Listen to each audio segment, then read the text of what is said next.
This is Phantology. You may have heard of us. All right, what's up, Helldivers of Lycos? This is Steven, your host with Phantology Podcast. I have my lifelong friends, Ryan and Jake, with me today to talk about Red Rising, the original trilogy, Red Rising, Golden Sun, Morning Star, books 1, 2, and 3, book 7, right? Book 7. Or no, it's book 6. There is a book 7 that's been announced. Book 6. But book 6, Lightbringer, is coming out in July, so we're kind of getting ready for that. But this is just going to be a retrospective on the first trilogy, and you guys have both read it kind of recently.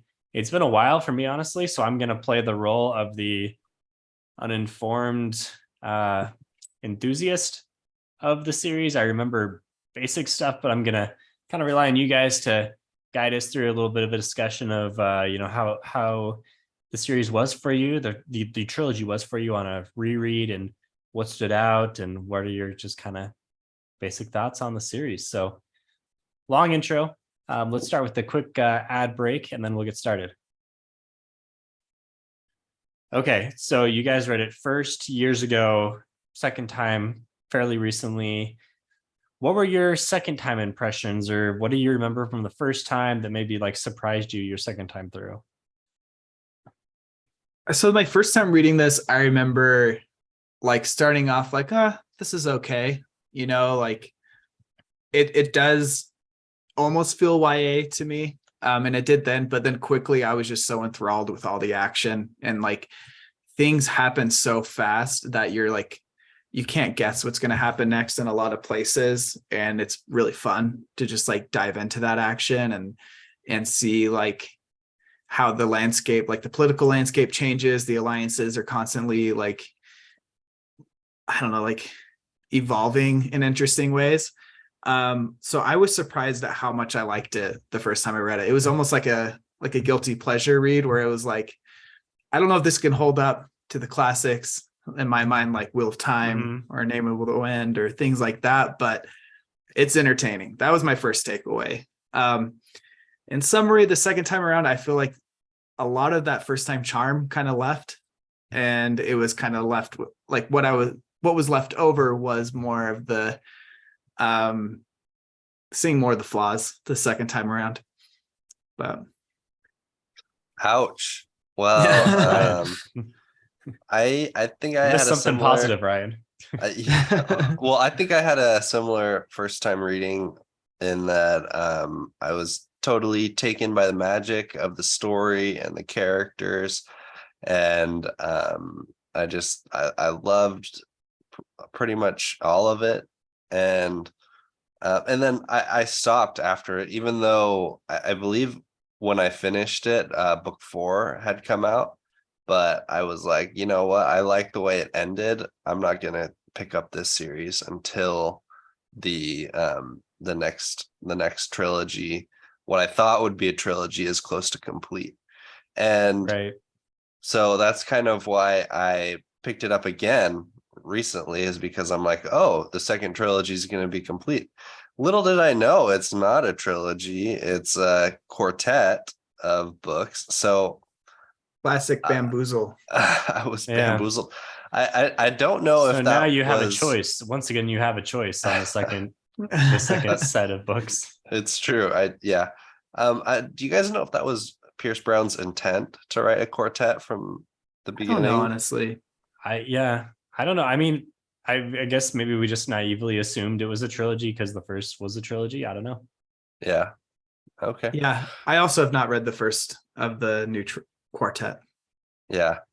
Well, back to my second read through just recently, I think was different than Jake's, because I still loved it the second time through. I was a bit more aware of some of the flaws in it, but it still had a lot of its charm, and I think it'd still be one of my top recommended series to people who I'm trying to entice into the sci-fi fantasy genre. Good, Ryan. Good positive That's good. review. Yeah. That's good. I think differing opinions. Perfect. It's not like I like guess I was more like apathetic towards it in this one. It wasn't like oh my gosh, I hate this. It was like I almost didn't finish book 3 this time around because I was just like, I don't know, just kind of like getting over it. And I think part of the issue. Oh, sorry. Yeah. Tell us what I was going to ask you what the thing was. Yeah. Yeah. I think part of the issue was the first time reading it, that the action was so like fast paced and you couldn't guess what was coming. And to be fair, I think because of that, it's hard to recall all of the events of this series. If you've like read it and then not thought about it in 2 years and you try to remember what happens, like there's so much that happens that it's hard to remember every twist and turn. So it's not like I could recall everything, but it was, I think knowing some of the resolution ruined a lot of the action for me the second time around, where it's what like, I was going to ask you. Yeah. It's like, I know Darrow's going to come out on top, and like, he is a Gary Stu, like through and through, in my opinion. And the action and like how he came on top was really interesting the first time around. And this time around, it's just like, oh no, this problem, like, yeah, he's going to fix it somehow. And so it might just be these books aren't, for my taste, great as a reread, which usually I love rereading almost everything that I've enjoyed the first time around. So I think that was the biggest issue, is his Gary Stu aspects really like overshone the rest of the plot, in my opinion, in this one. And yeah, I don't know. That's my analysis right now. So I can kind of agree with some of what you say about Darrow being a Gary Stu. I mean, he does sort of make like the one big decision, or maybe a couple of big decisions he makes, and maybe it's to purposefully try and throw off the Gary Stu vibe, but he sacrifices a bunch of the Sons of Ares in order to get that deal through with the Jupiter people. And then he have big issues with that part. Oh, okay, all right, well, Jake's got big issues with that. So I mean, okay, bookmark that for later when we get more into the. And by the way, like, if it's not already clear, this is obviously going to be a full spoiler retrospective of the series. Yeah. So yeah, you should probably know that at this point. But yeah, go ahead, Ryan. I still think he's a really cool character. It was enjoyable, very enjoyable for me to read. I mean, yeah. So I think there are parts where that might refute your argument, but it sounds like you have issues with those. No, like, yeah. And to be fair, when you say like this is still one you would highly recommend to someone who's like getting into sci-fi fantasy, I think that's really fair. I don't think they'd have my experience this time. I think they might have my experience on a second read through of it, but I still think, yeah, I don't know. So I don't know if that's, it made it feel a little cheaper, like more pulpy. Like, it's fun to read because you want to know what's going to happen. And then once you know, it's like, okay, I don't know. So Jake, we just Ben and I just recently interviewed James Islington, who is coming out with a new book this week, right? And I just started rereading that. Rereading what? The Shadow What Was Lost. His new book is not connected to that series. I know, but listening to that interview, I'm like, I want to reread these. Okay, and I'm really enjoying that reread. Okay. Anyway, his new book really compares to Red Rising in a lot of ways. Yeah, that's what you guys are saying. And we don't really need to get into all of that right now. But both books are written in present tense, first person, which I thought was interesting. And honestly, I never really understood why authors did this until he kind of mentioned offhand that the reason why he chose to do it in The Will of the Many was because it like puts you in the character's head at the time that things are happening. So suspense is heightened. Yeah. And it's not like a guy looking back and saying like, oh yeah, back when this happened. And, you can obviously say, okay, well, you came out of it fine because you're telling us the story. It's happening as, you're right there along with it. So and that totally clicked. I don't know why I couldn't come up with that before, but I wonder if that's the whole shtick for Red Rising, where it's so fast paced and you don't know what's going to happen. There's so many twists and turns, which is awesome. But if you've read it once and you know what's going to happen and all of that element is removed, then yeah, maybe it's not as enjoyable. But I will say, with The Will of the Many, I read it back in February before it came out, and it's coming out tomorrow, and I would totally be fine rereading it now. Like I just love the book. So I don't Yeah. think that every first person present tense book means you can't read it again, but maybe that was the case here. Yeah, that might be playing into it. I think, yeah, what it might be is there are some weaker aspects of the series that I was able to overlook due to the like fast-paced action. I think this will be my thesis.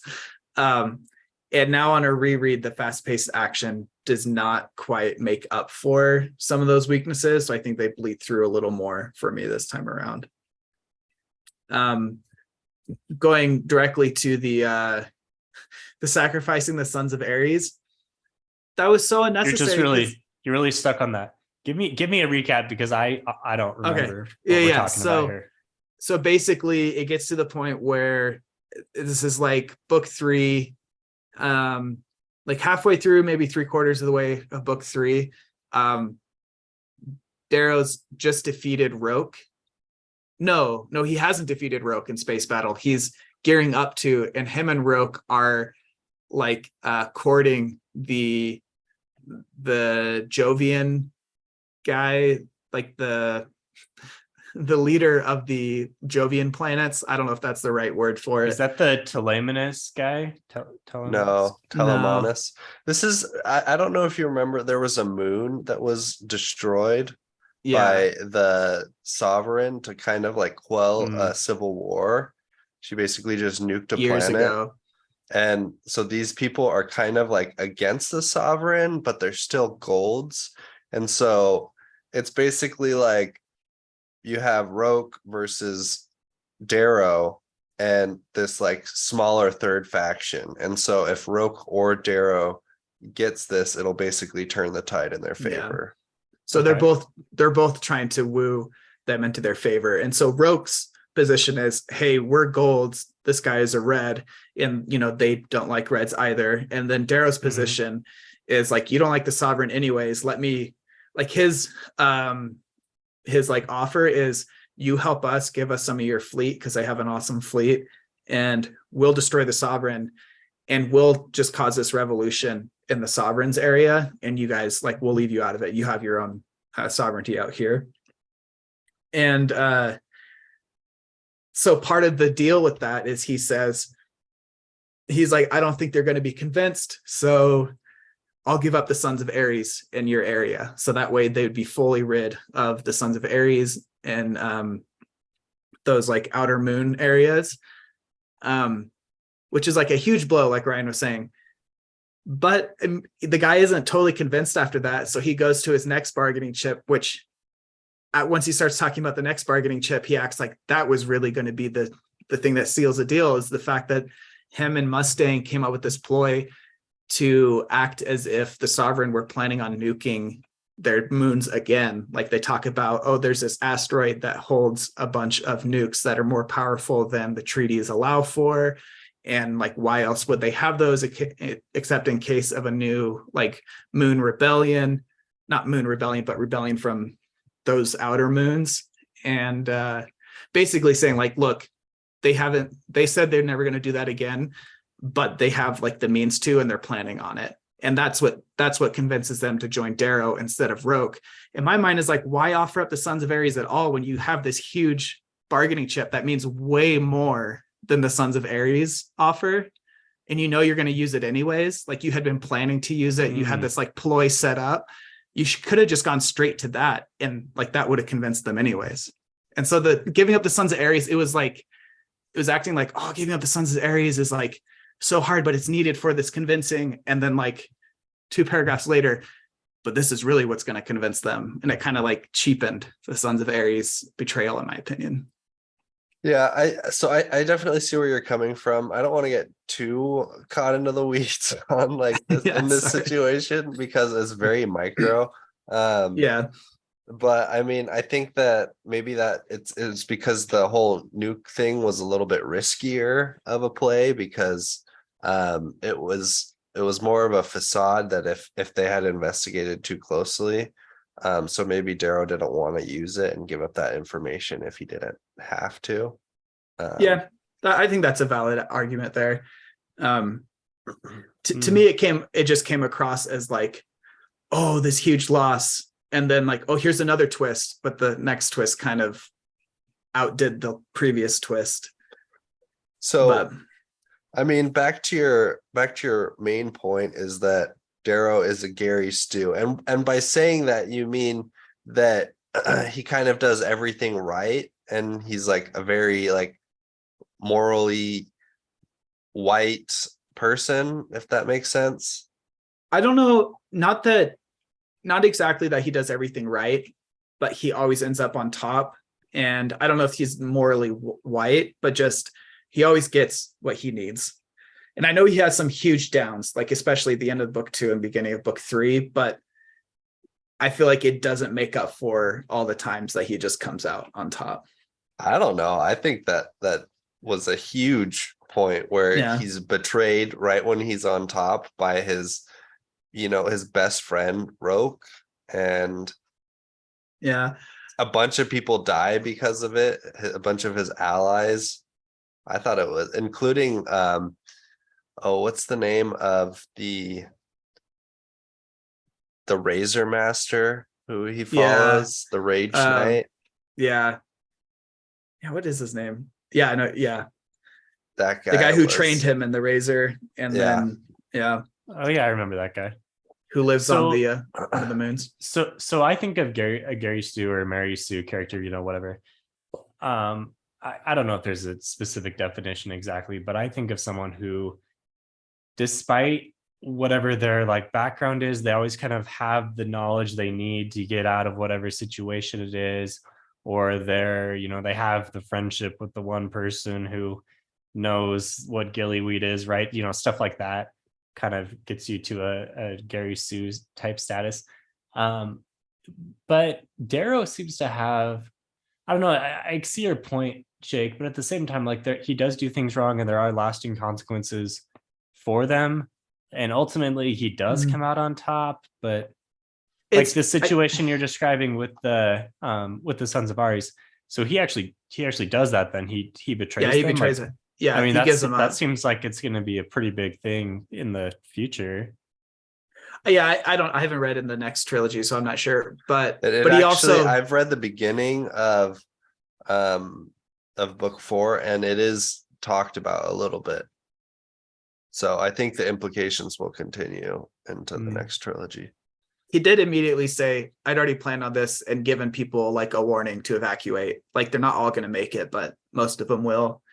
And so even the like, I don't know, it just doesn't really, a lot of his wins don't feel like earned in a like story sense. Like, how is he such a masterful tactician at all these things when he was just a miner, essentially? I know he had a bunch of training in the beginning of book 1, but it's like, you don't see a lot of that learning on screen. And then all of a sudden, like, I'm a master at everything. I'm like the best gold there is out of all the golds. And I remember him leveling up really fast. Like book 1, book 1 probably, I don't know, did it seem less of a Gary Stu book because it's basically like Hunger Games and free for all. And, it makes sense that he does make mistakes, but he still gets like almost a perfect score, or maybe he does get a perfect score. Oh yeah, like on the admittance exam or whatever. And that kind of like cramming, that was kind of Gary Stu. It was like a little excessive, but I don't know, not as. I think it's not necessarily because he's like the best at everything. I think it's basically that Darrow was raised differently from the Golds, and so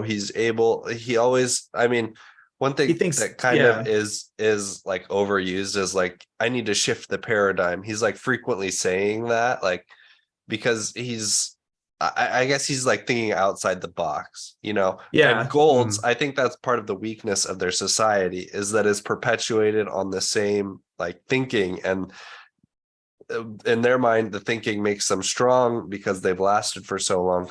But I think Darrow is able to exploit some of their weaknesses. I don't think Yeah. that totally invalidates your point, because I think that there certainly are a lot of times where it's like, he was basically like, everybody thought he was executed, and then he came back in like a matter of months to get like a super strong fleet to Yeah. take on Roke and basically take down the Sovereign. So I think that you're right that there are flaws in this book, but in my mind, I think the excitement of the story, even on a reread for me, and I liked the characters a lot. I just have a lot of fun with them. I think the stakes are also like fairly high in these books. Like, I know that like Darrow isn't in any risk of dying, and Mhm. there were a few times where we had some fake out deaths, which Josh would have hated, but like we do see like a lot of his friends like actually die in Yeah, that's um true.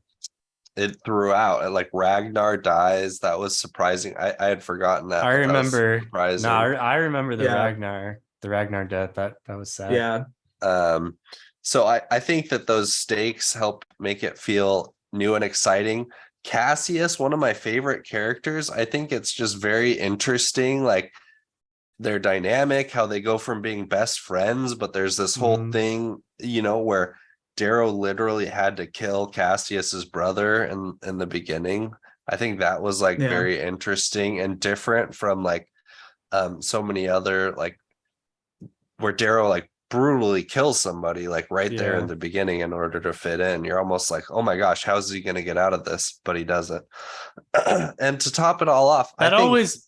I agree, Ryan. I really like Cassie's character. Yeah. That frustration, or my frustration between the two, was like, I get that he killed your brother Cassius, but at the same time, like, he totally understands the situation that he was in and having to kill him because he also did the same thing. So But it was it's an like, honor thing.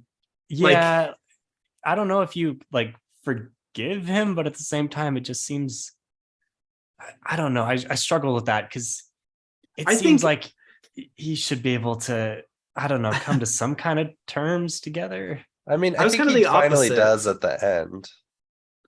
Yeah, I was kind of the opposite of that. I was disappointed at how quickly he comes to terms and like rejoins. Not that he like joins Darrow's side, because he definitely doesn't do that, but he like works with them to get rid of the Sovereign at the end.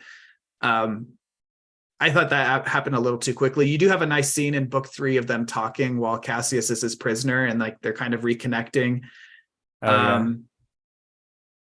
And like he leaves them that hollow cube. I can't remember what was on it, but he lives in the hollow cube that helps sway Cassius's mind. Dang, I can't remember what that was. Do you remember? The hollow cube that he gives to Cassius. Yeah. Is that something to do with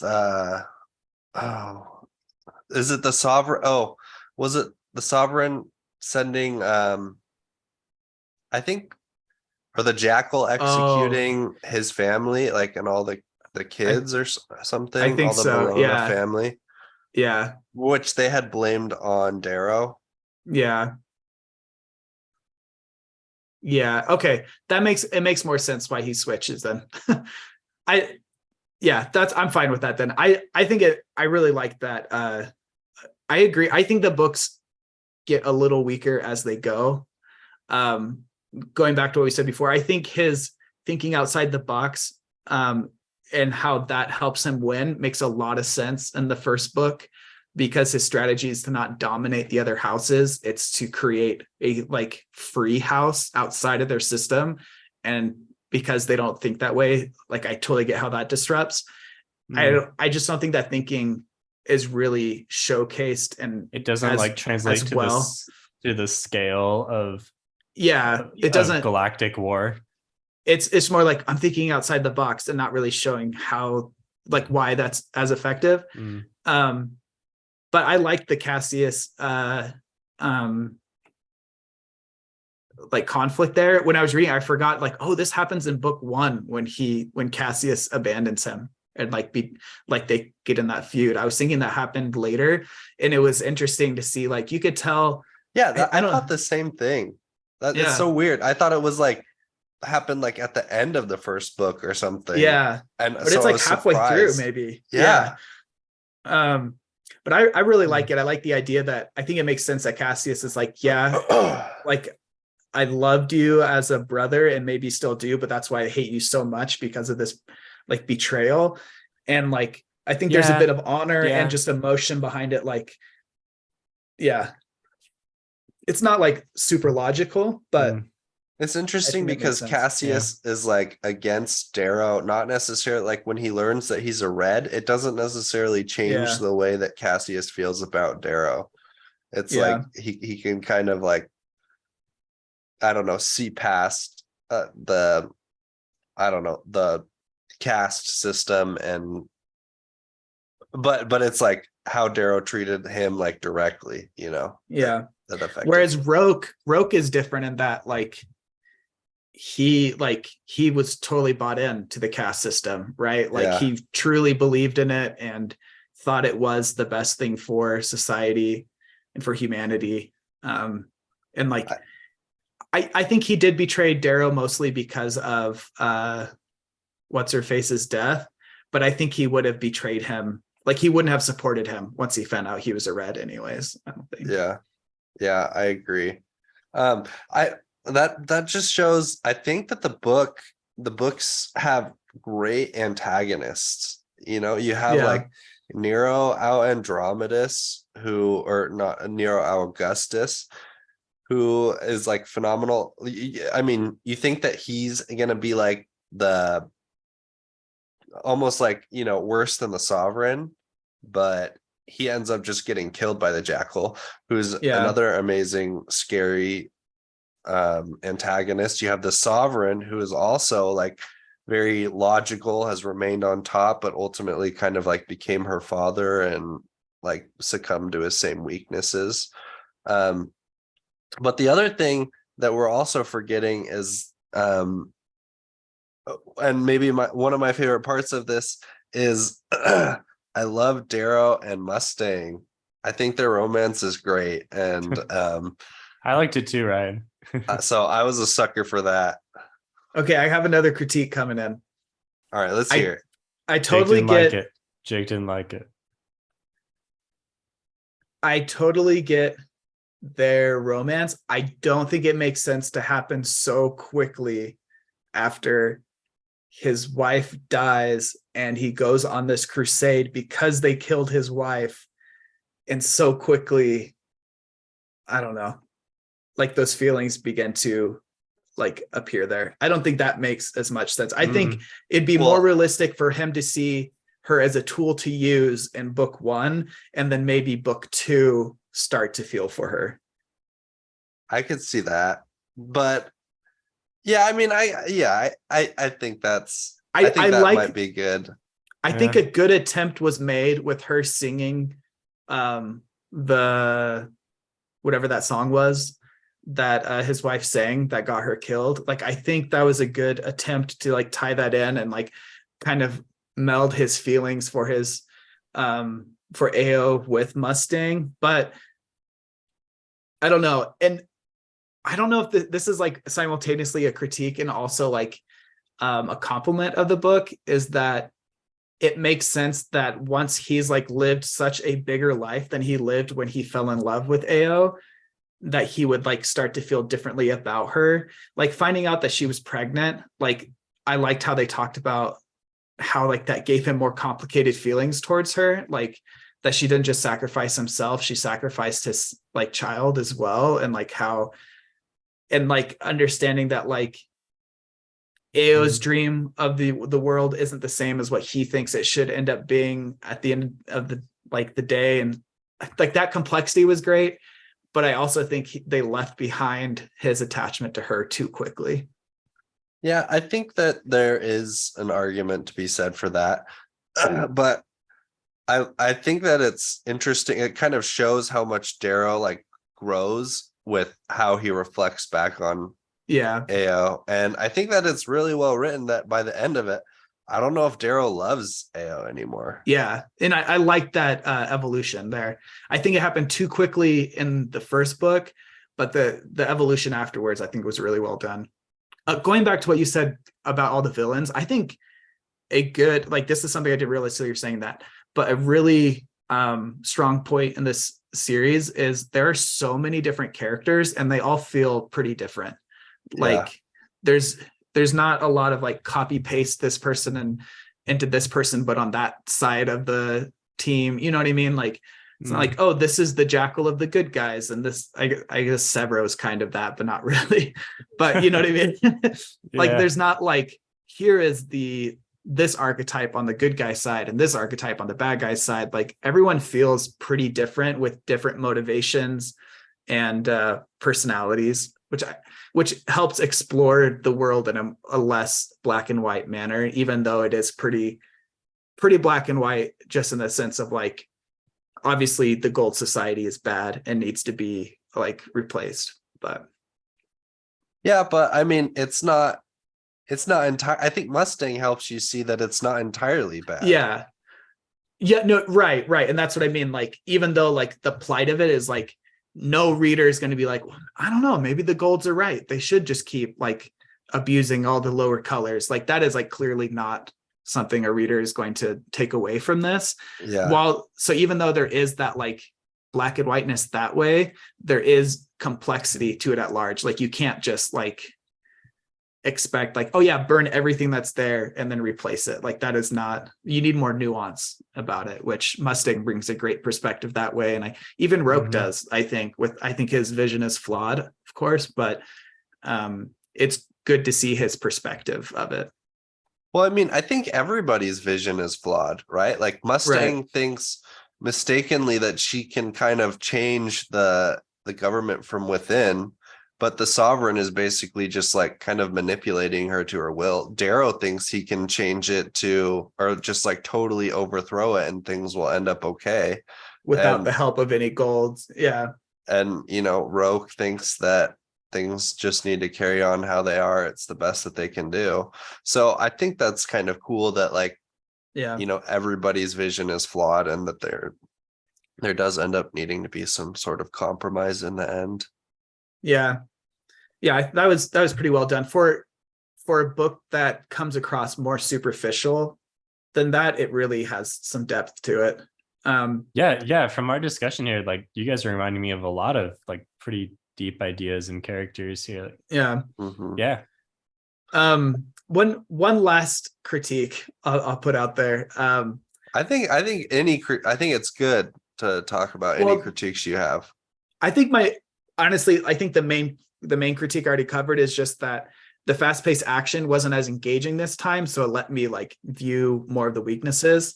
But one of the poorest written like conflicts in the story was Roke and like what led up to his betrayal. It was like so obvious in book 2 that like they're like, oh, I need to talk to Roke, but you're not. And it's like, dude, this should be like a big, like you could easily tell something bad's going to happen. And it wasn't just the dramatic irony of, oh, the main character doesn't realize that this is going to happen, but the audience does. It was like, dude, you should know this. And this is like so stupid of you to do this. It almost feels like forced into the plot, where they could have done that with more nuance. Yeah. What does happen? I don't remember. Does he find out that he's a red? I mean, he basically sides with the Jackal and is ultimately like helps betray Darrow at the end, where Darrow is like kind of being crowned at the end of the second book, right? At the end of the second book. Yeah. He's part of it, like the main like dividing force was, I can't remember her name, but the girl Roke loved died due to one of Darrow's like commands in some battle. I can't remember exactly, but basically died because of him, because of how he did things. And then also Roke offered, when he was banished from Nero's family, Roke offered to help him and take him in, but instead he like kind of like ignored his offer of help and took help from the jackal. And he felt like, whoa, why didn't you, like, I had already offered you something, you didn't need to do this. And that's when he went and attacked the sovereign and cut off Cassius's arm. And that was all the beginning of book 2 there. And then there's just lots of different things where Roke was like seeing him not like really appreciate his friendship and just like use him, which I think that makes sense from Darrow's side, because like as much as he loves these people, he does do a good job of understanding like I have a larger goal.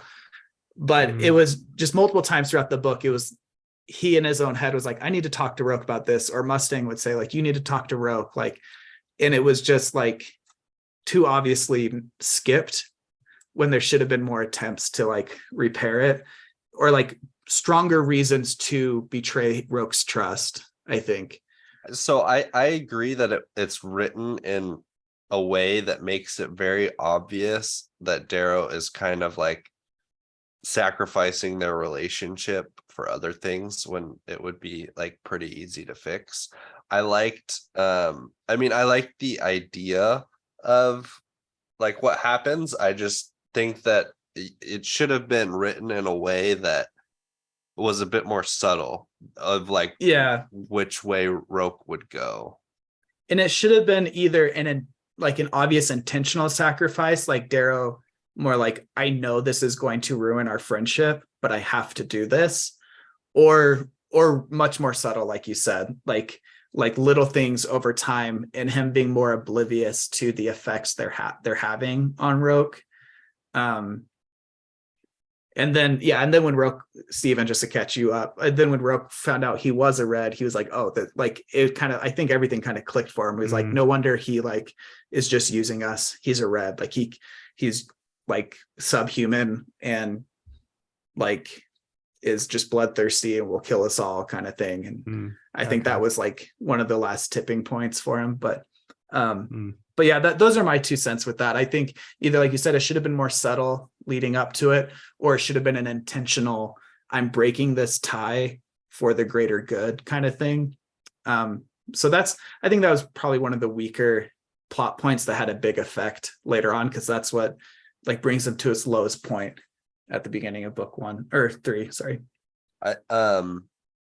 And Roke's storyline is just altogether very tragic, but I think it's very I think it's interesting, I guess, is what I'm trying to say, just because Darrow is sort of like, it's based on his relationship with Tactus, who's another very interesting character, who's kind of like this bloodthirsty gold who is like trying to like follow like kind of what his family wants him to do and like make his own way, but he's also like slowly turning around to be like Darrow's like true friend. And he ends up being like right on the cusp of like redeeming himself when Lorna Arcos kills him, and you're just like, no, and everybody, I mean, it was just a very sad moment, but very good. And then, you know, Darrow's kind of trying to repeat the same thing with Roke, and Roke ultimately is like, you know what, I won't be redeemed, and kills himself. I think those are some of the interesting plot points that really give the book its stakes. And so even though like certain characters feel like they have plot armor, like Darrow, Mustang, and Severo, it's I still felt like the stakes were high at times. I think that I really like the story beats of Roke's plot line. I just think parts of it were kind of fumbled in the middle.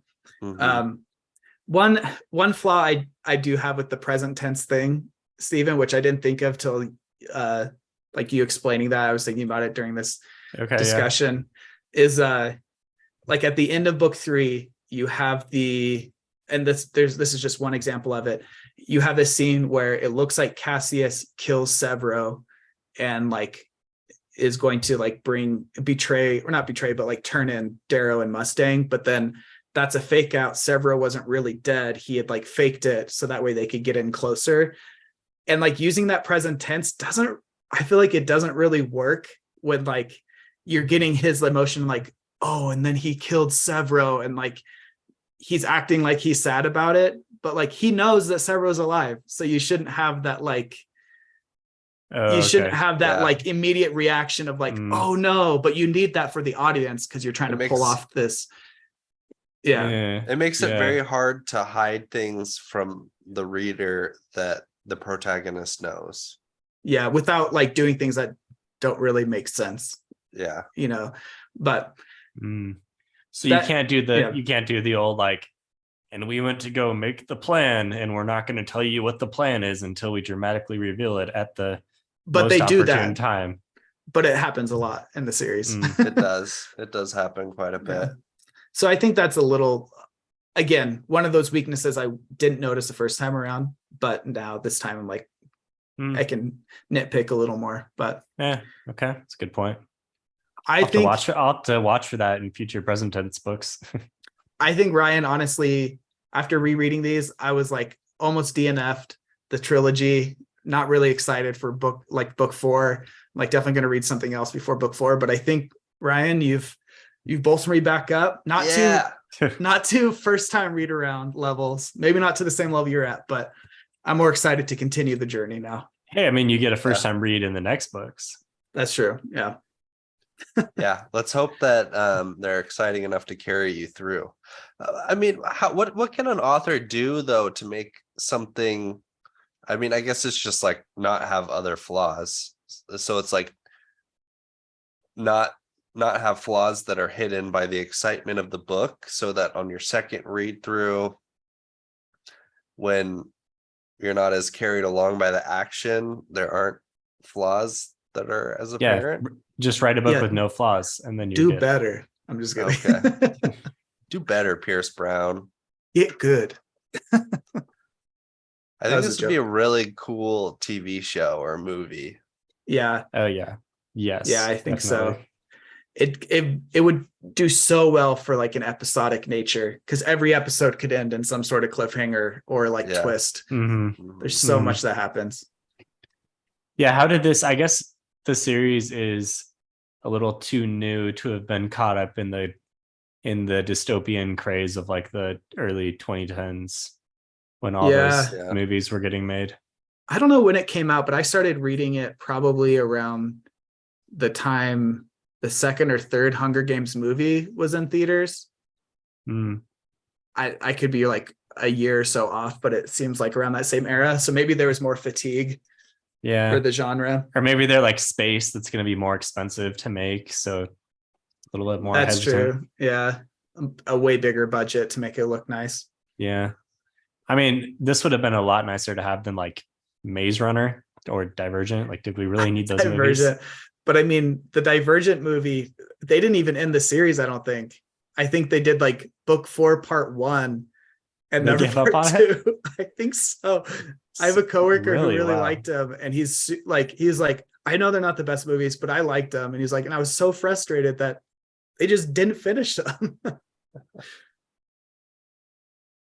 And how badly does a movie have to tank in order for them to decide we're not going to do that part 2? No, it's like it's like that. Was it the Batwoman movie they were making, or Catwoman? One of them. One of the it was an animal. It was a DC, a DC movie where they had like filmed the whole movie and I think edited it. Like they had a cut, and then they're just like, we think this will do more harm if we release it than not, and just didn't. Like what happened there? That's crazy. Yeah.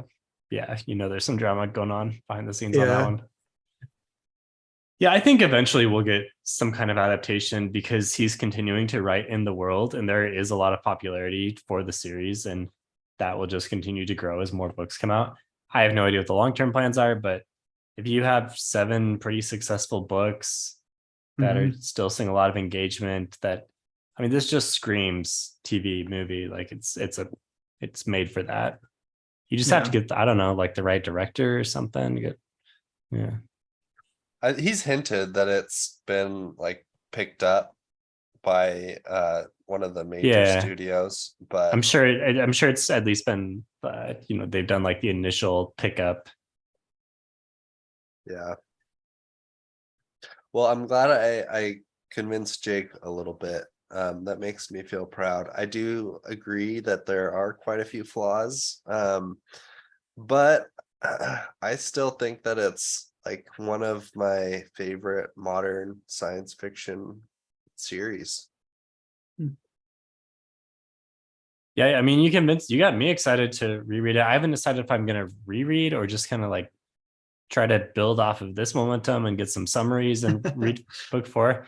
But I tried to read Iron Gold a couple of months ago and bounced off it because I had no idea what was going on because they were referencing all kinds of details. That's what happened the first time I tried reading it, which was, I feel like at least 2 years after reading the trilogy for the first time. And I was like, man, I don't remember who's who even, like these names, like I don't know what they mean. Mm-hmm. Yeah, and they felt like really basic characters that I wasn't able to get a connection with. Yeah. And it's kind of slow, I think, at the beginning as well. But Ben did read it, although when Ben was reading it, he said the whole time he had no idea what was going on because he hadn't read the first trilogy. So I am in awe of Ben's ability to push through reading a book without much idea. He didn't read the first trilogy at all? Oh, sorry. He had read the first, but it had been years. Oh, okay. And so as he was reading it, he was making the same complaints that we just had of like, man, I don't know what's going on because I don't know what the characters are. But he said he read through the whole book, so yeah, I don't know what he retained. he if he listens to this, he can come back and get mad at us for throwing him under the bus. Nice. Yeah. We'll have to read it and do a review with Ben and quiz him. Yeah, that'll be fun. Yeah, I can't, like you said, Ryan, his just ability to be like, all right, I'm pounding through it. Was he listening to it? Maybe he was just like, this is just what I listen to while I do it. He's like 2.5x speed. I'm working as he studies for law school. Just in the background. Oh man. That's funny. Oh man, that Darrow, he keeps on taking out these guys. Those twins and their speeds, man, their speed ups. I was just saying, if he's reading along with the book, he can go up to 3x speed. What is the point? What is the point of listening while reading? If you're listening, no, I've tried this. I actually didn't think it was too bad. It's not something I do on the regular, but I did try it, and I was able to like hyper focus and read really quickly, faster than you would have been able to not listening to the book. Yeah, because I wasn't reading every word. I was like skipping forward, and I was like, my mind was like filling in. It's like I heard this and I read this, and so I was able to like piece together the whole. You were like one of the Space Guild navigators in Dune, just seeing like every possibility through time and space, and just like you didn't even have to listen to the present. You were skipping ahead. Things were going so fast. Sure, basically, yeah. He enters some sort of state, and at the end, he just like wakes up and he knows what happened through the book. The thing is, it wasn't an enjoyable experience. Like I was able to read very quickly, but it was not enjoyable. I don't like reading that way. It's like you had a Gaius spell cast on you, or however you pronounce that. If you remember from our Don't Say Vecna campaign, where you're forced to just sit and read. Did that happen to your character or Ryan's? Jake, roll a d20 or what, a d8 for saying Vecna. Take some damage. Is it Gaius or like gaze? I always thought it was just gaze, but maybe that's wrong. I have no idea. Yeah. It's like the first time I heard sconce pronounced, I was like, whoa, you can say that word out loud and not just read it. Yeah. I hadn't seen that word at all until reading through that adventure, so I literally have no idea. But Anyways. All right, I think that wraps at this point. We're totally off subject Yeah. here. Cool. All right, well, thanks for the recap, guys. Pretty solid summary. I think we overall, like, you got me excited to get back into the world. So success. Hopefully listeners feel the same way. Yeah, do it. yeah. Catch us next time for book 4. Yeah. Catch us next time, Howlers. Catch Jake and I in our next review, Abaddon's Gate book or Expanse book 3 coming up. More sci-fi. Man, I think you we'll guys have a are loving role the space. reversal here. Oh yeah. I think so. Yeah. All right, see you guys. Bye. Yeah.